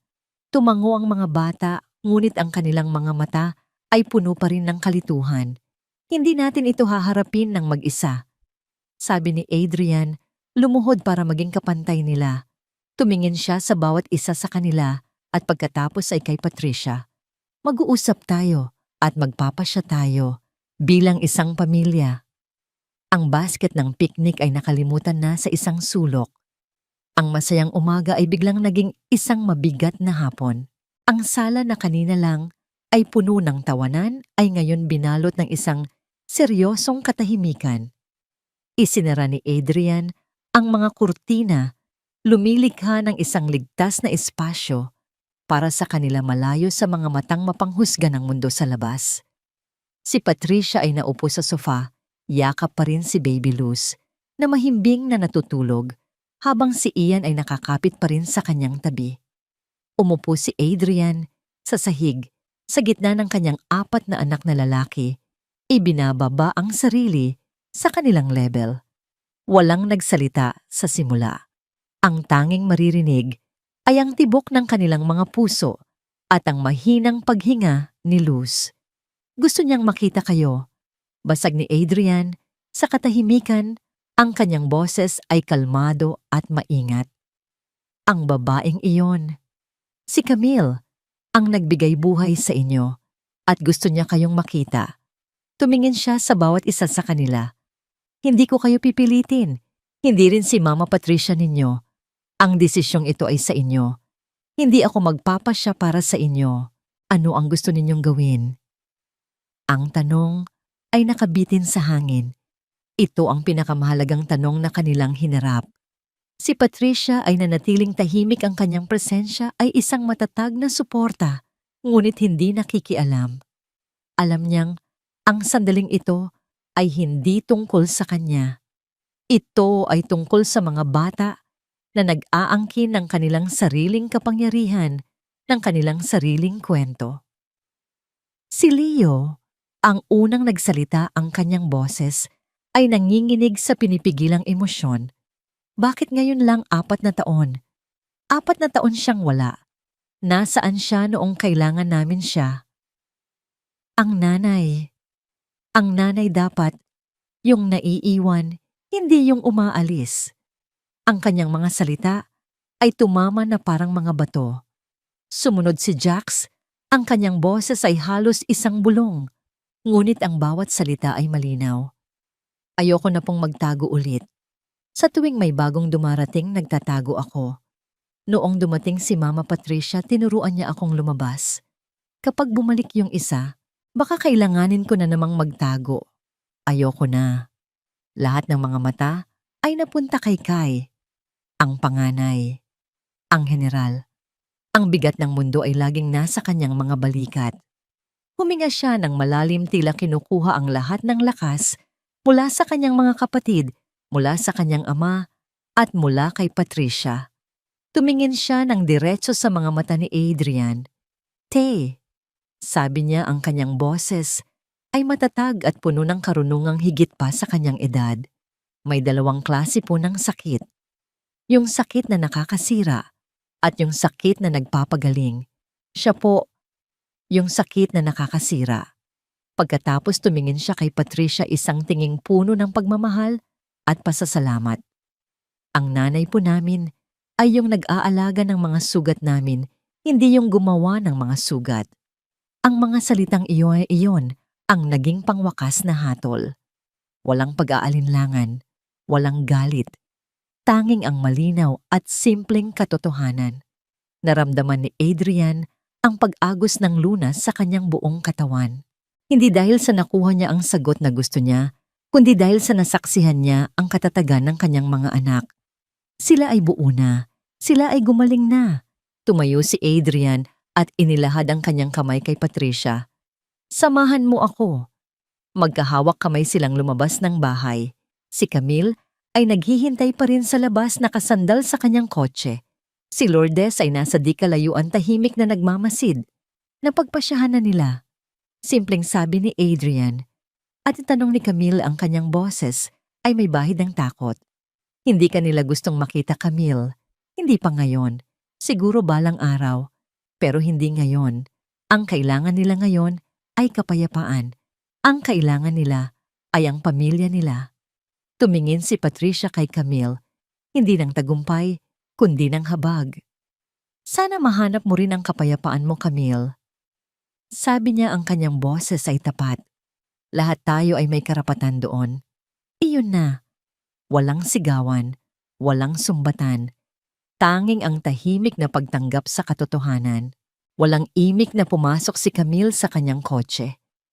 Bago ito umandar, nagtama ang kanilang mga mata ni Lourdes, isang huling malungkot na pagtingin sa pagitan ng mag-ina. Pagkatapos ang Mercedes ay umalis, dala ang isang nakaraan na wala ng lugar sa kanilang hinaharap. Naglakad si Lourdes palapit. Tumigil ito sa harap ni Adrian. Inalagaan mo sila. Sabi niya, ang kanyang boses ay basag. Hindi ito isang tanong kundi isang pag-amin. Tumango si Adrian. Isang maikling makahulugang sandali ang lumipas sa pagitan nila. Isang pagpapatawad na hindi kailangan ng mga salita. Pagkatapos, tumalikod na rin si Lourdes at umalis. Pumasok si Adrian at Patricia sa loob ng bahay. Isinara nila ang pinto. At sa pagsara nito, isinara na rin nila ang huling kabanata ng kanilang sakit. Nang gabing iyon ng picnic ay hindi natuloy. Sa halip, nagsiksikan silang lahat sa isang malaking sofa sa sala, nanonood ng isang cartoon. Si Kai at Leo ay magkatabi, ang kanilang mga balikat ay magkadikit. Si Jax ay nakaupo sa sahig, nakasandal sa mga binti ni Adrian. Si Baby Luz ay natutulog sa kanyang kuna. Dahan-dahan umakyat si Ian sa kandungan ni Patricia. Isinandal niya ang kanyang ulo sa dibdib nito, nakikinig sa tibok ng puso nito. Amoy araw, amoy kalinga, amoy tahanan. Sa gitna ng ingay ng cartoon at ng mahinang paghilik ni Luz, yumakap siya ng mahigpit at bumulong ng isang salita. Isang salitang simple, ngunit naglalaman ng lahat. Nanay. Niyakap siya ni Patricia, pabalik ang kanyang mga braso ay humigpit sa paligid ng bata. Ang mga luha ay nagsimulang dumaloy sa kanyang mga pisngi, ngunit sa pagkakataong ito, ang mga ito ay mga luha ng dalisay na kagalakan. Ang kanilang pamilya ay hindi lamang gumaling.